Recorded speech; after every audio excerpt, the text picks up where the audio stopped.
ஆன்மீகத்தை தேடி ஒரு பயணம். வேலவன் தொலைக்காட்சி.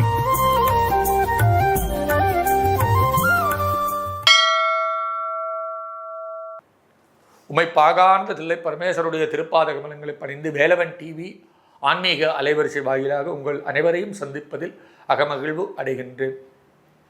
ஆகாத பிதரஹா சௌமியாகா கம்பீரேஹி பதிபிகி என்று வேதம் சொல்வது போல, இந்த தட்சிணாயன புண்ணியகாலமாகிய ஆடி மாதத்தில் இந்த பிதிர்கள் எல்லாம் பூலோகத்துக்கு அவர்களுடைய சந்ததியை தேடி வருகின்றார்கள்.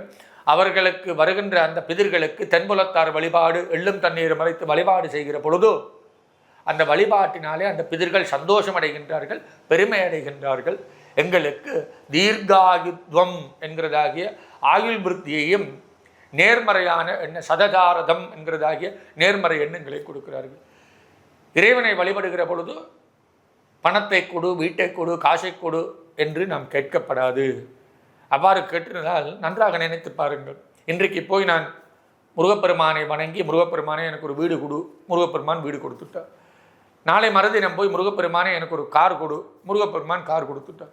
நாளை அடுத்த 2 நாள் கழித்து போய் முருகப்பெருமானை எனக்கு ஒரு வீடு கொடு, வீடு கொடுத்து விட்டார். முருகப்பெருமானை ஒரு வேலை கொடு, வேலை கொடுத்து விட்டார். இப்படி கொடுத்தால் ஒரு கட்டத்தில் கேட்பதற்கும் எங்களிடத்தில் ஒன்றும் இல்லை, கொடுப்பதற்கும் அவரிடத்தில் ஒன்றும் இல்லை என்கிற நிலை வரும் அல்லவா?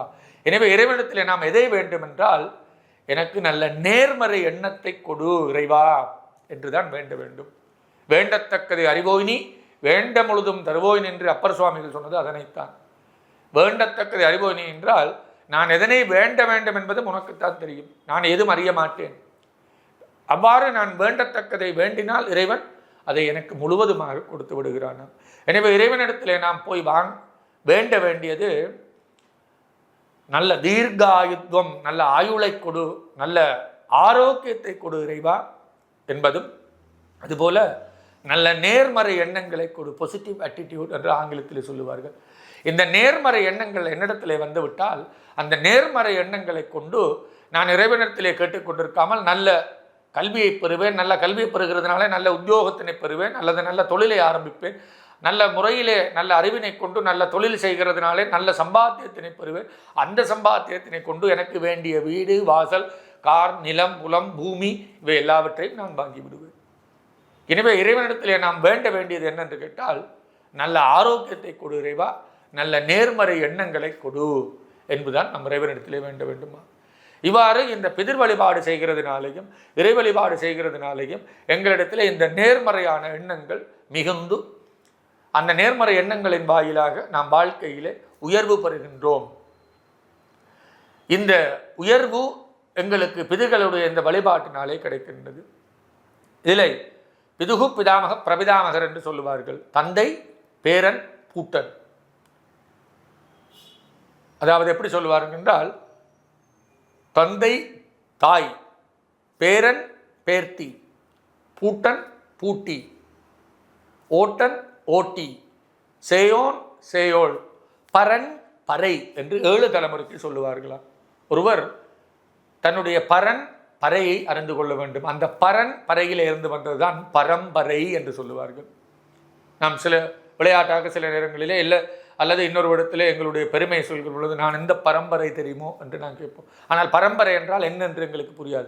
பரம்பரை என்றால் பரன் என்பவன் என்னுடைய மூதாதையர்களிலே 7வது தந்தை, அதாவது என்னுடைய தந்தை, தந்தையினுடைய தந்தை, தந்தையினுடைய தந்தையினுடைய தந்தை என்று, அதாவது அப்பா, தாத்தா, அதாவது பேரன், பூட்டன், அவருக்கு மேற்பட்டவர் ஓட்டன், அவருக்கு மேற்பட்டவர் சேயோன், அவருக்கு மேற்பட்டவர் பரன் என்று சொல்கிறார்கள்.